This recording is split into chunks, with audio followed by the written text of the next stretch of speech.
Welcome back to Adventures of a Black Belt Sommelier. Appreciate your joining us today.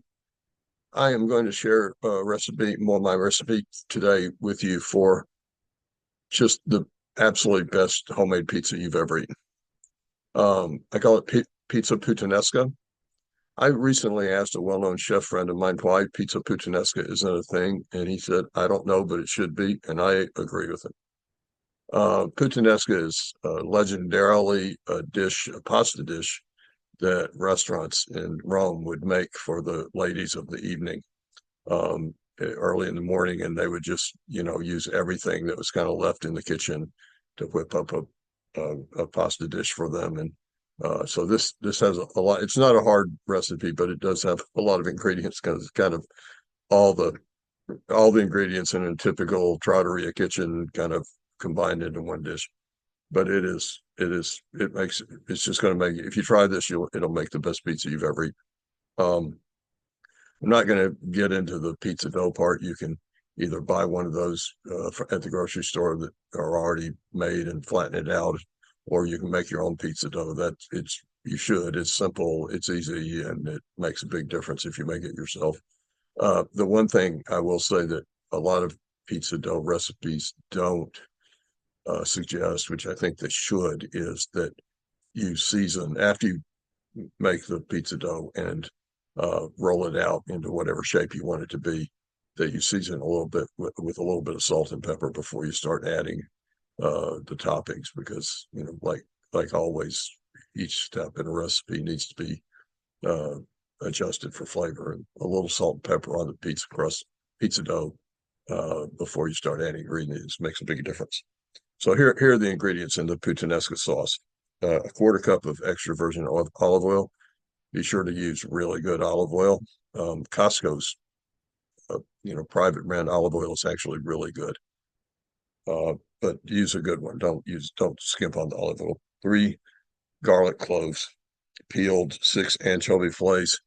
Don't leave out the anchovy fillets. If you're going to leave out the anchovy fillets because you think you don't like anchovies, don't make the recipe. It's not the same without them. But make it one time with the anchovies, and I think you'll find that it's really, really good. Anchovies add a really deep umami flavor to the pizza, to the sauce, which is needed. It's not the same without the anchovies. Same thing for Caesar salad dressing, by the way. Don't make Caesar salad dressing without anchovy flakes, because then it's just ranch dressing. Um, a quarter teaspoon of crushed red pepper. You can, if you like things spicy, you can increase that, or you can add crushed red pepper after it comes out of the oven. A tablespoon of tomato paste, a 28-ounce can of whole peeled Italian tomatoes, and you want to crush those up with your hands. And again, use good quality Italian whole plum tomatoes. Don't skimp on that. A pinch of sugar, granulated sugar, 2 basil sprigs, a quarter cup of chopped Kalamata olives. You do want Kalamata olives. Don't use those canned ones that taste like cardboard. Um, a tablespoon of capers drained of their juice, of the oil. Uh, some kosher salt and freshly ground black pepper to your taste. So here, and then using those ingredients, here's the recipe. In a large saucepan, it needs to be pretty big. Add the oil and get it hot. When it's hot, add the garlic, anchovies, and crushed red pepper, and cook over moderate. I'd say medium minus heat. Don't want it to be hot because don't want to burn the garlic.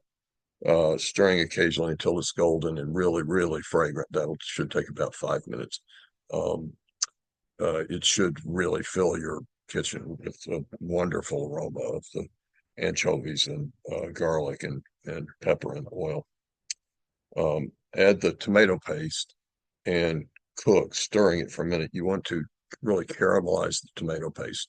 So you cook it in that oil for about 1 minute so that it gets really caramelized. Then stir in the sugar, the basil, the olives, and the capers. Season with a little salt and pepper to your taste, however much salt and pepper you like, and bring it to a boil. And then lower the heat to low and let it just simmer, stirring occasionally until it thickens. it, and you want to reduce it to about 3 cups. That should take about 30 minutes. Taste it and season it with salt and pepper again, and discard the basil sprigs and garlic. Um, so that's why you didn't chop up the garlic in the beginning, is because you want to be able to find it and remove it. That step should take about 30 minutes, and then it's ready to go. So then you've got your pizza crust. Spread the sauce, the Puttanesca sauce, on the pizza dough. Um, I like to use Grana Padano cheese because I think it is better for pizza than Parmigiano. But if you like Parmigiano, you can use it too, or you can use a combination of both. So just great, good quality. Again, good quality, not the stuff that comes shredded in one of those little plastic tubs. Buy good quality Parmigiano or Grana Padano. I like to use GRANO PADANO, and grate that on top of the pizza. You want it to be pretty good quantity of cheese, but you don't want it to just completely, completely overwhelm the sauce. You want it just to be kind of a topping on the sauce. Pop that in the oven at 425 degrees. I think it should take, in my oven, it takes about 21 minutes for it to be ready, but I'd check it after 18 minutes. You want the sauce to be bubbly, and you want the edges of the pizza crust now to be brown and crisp, and you want the bottom, of course, to be crisp. By the way, what I usually do is I have a pizza stone, and pizza flat, and I put it on that, put it in the oven for about 10 minutes, and then I take it all out and I slide it off of the pizza flat onto the rack in the kitchen, in the oven, so that gets the crust good and nice and crisp. But it doesn't fall, it doesn't make a big mess falling through the oven rack. So that's what I do, and that works pretty well. Is about 10 minutes on a pan of some kind, and then the rest of the time directly on the oven rack, because then the crust gets really, really brown and crisp. If you'd like, add a little red pepper flakes on top, and if you like it really spicy, and I gotta tell you, it'll be fabulous.